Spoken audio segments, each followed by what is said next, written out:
बिस्मिल्लाहिर्रहमानिर्रहीम।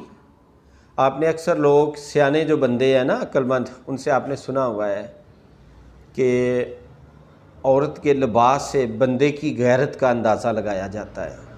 अगर तो उसने लिबास बुरा, फहाशा, शार्ट, अजीबोगरीब, जिसमें से जिस्म नज़र आता है, वो वाला पहना हुआ है, तो याद रखें बंदे की गैरत का अंदाज़ा उससे लगता है कि उसने कितना समझाया हुआ है, कितना कंट्रोल किया हुआ है।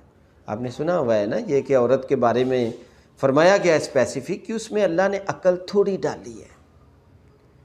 अब ये बंदे में अल्लाह ने ज़्यादा अक्ल डाली है, हौसला ज़्यादा डाला है, समझाने का हौसला ज़्यादा डाला है, तो उसे समझाना चाहिए।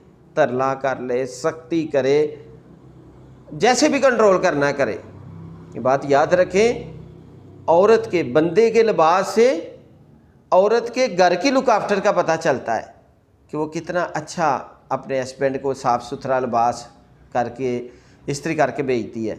और औरत के लिबास से बंदे के गैरत का पता चलता है कि बंदा किस कैटेगरी पे खड़ा हुआ है। बाज़ बातों पे चुप हो जाया करें, कोई बात नहीं, सब्र कर लिया करें, लेकिन बाज़ बातों पे कंप्रोमाइज़ ना किया करें, कंट्रोल करें।